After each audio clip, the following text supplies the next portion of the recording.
mudah sulit ya nak ya. Jadi kita harus bisa membayangkan atau memperkirakan kemungkinan apa saja yang akan muncul dari suatu percobaan tersebut. Ya, kalau menentukan ruang sampel satu buah dadu, ya tadi Bu Atika sudah kasih contoh di awal, dadu ada 6 sisi, berarti ruang sampelnya adalah angka 1, 2, 3, 4, 5, dan 6. Sehingga NS-nya atau banyaknya ruang sampel adalah 6. Nah, selanjutnya, kalau satu buah logam terdiri dari apa saja? Ya, ada angka, ada gambar. Oh, berarti NS-nya atau banyaknya ruang sampel adalah 2. Kalau bendanya ini tunggal atau satu, pasti bisa. Ya, karena kita sudah terbayang dengan jelas. Lalu bagaimana kalau bendanya ini jamak? Ya, kalau ruang sampel untuk 2 dadu, 2 logam, 3 logam, atau pelemparan lebih dari 1 kali. Bendanya satu tapi dilemparnya berkali-kali. Kita lihat menentukan ruang sampel jamak. Nah, ini ada rumusnya. Ya. NS aksen atau banyaknya ruang sampel jamak itu adalah NS pangkat A. Siapa saja ini? NS adalah NS ruang sampel, banyaknya ruang sampel tunggal. Kemudian NS aksen adalah banyaknya ruang sampel jamak atau lebih dari 1. Kemudian A adalah banyaknya benda atau banyaknya pelemparan. Kita lihat contoh. Misalkan ada 2 buah dadu, yaitu dadu A dan dadu B. Berapa banyak ruang sampelnya? Kalau berdasarkan rumus tadi, berarti ruang sampel jamak itu adalah ruang sampel dipangkatkan, ruang sampel tunggal dipangkatkan banyaknya benda. Nah, karena satu dadu itu ruang sampelnya ada 6, maka NS-nya 6. Dan karena di sini ada 2 buah dadu, maka di sini berpangkat 2, sehingga 6 pangkat 2 sama dengan 36. Bu Atika berikan ilustrasinya pada sebuah tabel. Ini 2 ini dari bendanya. Ya, misalkan ini yang vertikal ini adalah angka dari dadu A. Yang horizontal adalah angka dari dadu B. Nah, saat kedua dadu ini dilempar bersama, maka akan ada kemungkinan 36 ruang sampel. Ya, misalkan dadu A 1, dadu B muncul 1, atau dadu A muncul 1, dadu B muncul 2, atau dadu A muncul 1, dadu B muncul 5. Atau misalkan yang ini dadu A muncul 3, dadu B muncul 2, ya, dan seterusnya sampai ada 36 kemungkinan yang menjadi ruang sampel. Contoh lain, misalkan sekarang 2 buah uang logam, ya, misalkan uang logam tersebut adalah X dan Y. Kita lihat, ya, banyaknya ruang sampel jamak dari 2 buah logam adalah, ya, di sini kita lihat dulu uang logam. Kalau satu uang logam itu ruang sampelnya ada berapa? Ada 2. Nih, ada 2. Kemudian berpangkat, ada berapa uang logamnya? Ada 2 juga. Berarti 2 pangkat 2 sama dengan 4. Ilustrasi tabelnya seperti ini. Ya, misalkan yang vertikal adalah uang logam X, yang horizontal uang logam Y. Nah, saat 2 buah uang logam ini dilempar bersamaan, maka ruang sampel yang muncul yang mungkin adalah angka, gambar angka, atau gambar-gambar. Ya, akan ada 4 ruang sampel. Gimana kalau 3 buah uang logam? Misalkan logam merah, kuning, dan hijau. Maka ruang sampelnya adalah,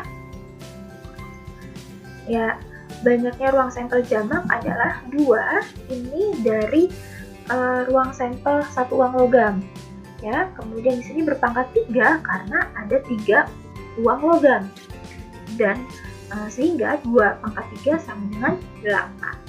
Ya, ilustrasinya ya agak beda ya nak ya. Kita misalkan koin merah ini ada kan, setiap koin pasti punya sisi angka, punya sisi gambar ya nak ya. Kita lihat koin merah ini pasti punya angka, punya gambar. Kemudian koin kuning ini pasti punya angka dan gambar. Kita pasangkan dengan setiap sisi koin merah. Jadi ini koin kuning, angka dan gambar untuk angka merah, angka dan gambar untuk gambar merah. Kemudian selanjutnya koin hijau. Koin hijau pasti punya sisi angka dan gambar juga. Kita pasangkan dengan sisi koin sebelumnya. Angka dan gambar untuk angka kuning, angka gambar untuk gambar kuning, angka gambar untuk angka kuning, angka gambar untuk gambar kuning. Ya, sehingga kalau kita gabungkan keseluruhannya, yang pertama ruang sampelnya akan ada angka, angka, angka. Ya, jadilah ini angka, angka, angka. Kemudian yang kedua jadi apa nak? Angka, angka, gambar. A, A, G. Yang ketiga angka, gambar, angka. Oh, berarti A, G, A, dan seterusnya. Sampai yang terakhir gambar, gambar, gambar menjadi G, G. Oke, jelas ya? Semoga bisa mencerna dengan baik. Contoh, dua buah dadu dilempar ke udara secara bersamaan. Tentukan peluang kedua mata dadu yang muncul berjumlah 8. Jadi berapa peluang kalau dua dadu dilempar? Dadu yang muncul itu baik dari dadu A dan dadu B, kalau dijumlahkan hasilnya 8. Kita lihat. Misalkan X adalah kejadian munculnya kedua mata dadu berjumlah 8. Nah, siapa aja sih X ini? Kita lihat. Ada dadu A dan dadu B. Kedua angka yang muncul dari A dan B harus berjumlah 8. Misalkan dadu A muncul angka 2, berarti dadu B muncul angka 6. Kalau dijumlahkan 8. Dadu A muncul 3, dadu B muncul 5. Dadu A muncul 4, dadu B muncul 4. Dadu A muncul 5, dadu B muncul 3. Dadu A muncul 6, dadu B muncul 2. Nah, semuanya kalau dijumlahkan hasilnya berapa nak? Ya, berarti ruang sampel dari kejadian X adalah 2,6, 3,5, 4,4, 5,3, 6,2. Sehingga NX atau banyaknya ruang sampel dari X adalah 5. Ya, sekarang S-nya, sampelnya. Sampel adalah semua hasil yang mungkin dari dua dadu. Ya, masih ingat slide sebelumnya? Ya, jadi NS-nya adalah 36 karena dua buah dadu. Ya, sekarang kita hitung peluangnya. Oke, peluang kejadian X atau PX sama dengan NX per NS. NX-nya berapa? 5 per NS-nya 30. Jadi, peluang kedua mata dadu yang muncul berjumlah 8 adalah 5 per 36. Oke. Silakan dilihat lagi. Jelas? Next, contoh selanjutnya. Sekarang 3 buah uang logam dilempar bersamaan. Tentukan peluang munculnya 2 angka dan 1 gambar. Uang logamnya ada 3, yang ditanya peluang muncul 2 angka dan 1 gambar. Kita lihat, misalkan ya, A adalah kejadian munculnya 2 angka dan 1 gambar. Ayo, siapa aja kejadiannya dari A? Ya, ada AAG, AGA, GAA. Ya, sehingga NA atau banyaknya sampel, banyaknya kejadian dari A adalah 3. Ya, meskipun urutannya berbeda, tapi ini memenuhi kriteria 2 angka dan 1 gambar. Ya, sekarang ruang sampelnya. S-nya adalah ya NS-nya 8. Ada di slide sebelumnya ya, Nak, ya, ada di tayangan sebelumnya. Karena 3 buah dadu berarti NS-nya 2, maka 3 sama dengan 8. Sehingga peluang A sama dengan NA per NS sama dengan 3/8. Oke, sampai sini jelas? Menentukan ruang sampel, jamak, dan contoh soal. Ya, kita lanjut lagi ya, Nak, ya. Nah, ini materi terakhir, yaitu frekuensi harapan adalah banyaknya suatu percobaan dikalikan dengan peluang pada suatu kejadian. Ya, jadi frekuensi harapan itu banyaknya suatu percobaan, jadi kita melakukan percobaan itu berapa kali sih, kemudian dikalikan dengan peluangnya. Ini rumusnya. Ya, frekuensi harapan sama dengan PA dikali N. FH adalah frekuensi harapan, PA adalah peluang suatu kejadian A, dan N adalah banyaknya suatu percobaan.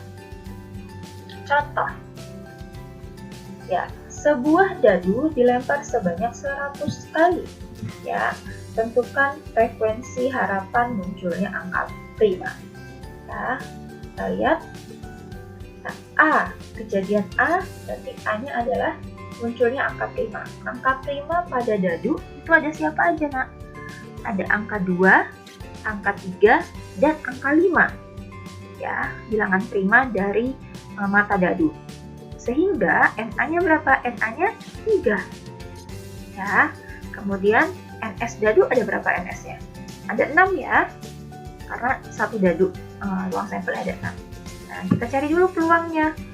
Nah, peluang A, ya, peluang kejadian A adalah NA per NS, NA-nya 3, NS-nya tadi 6. Disederhanakan menjadi 1/2. Nah, sekarang kita hitung.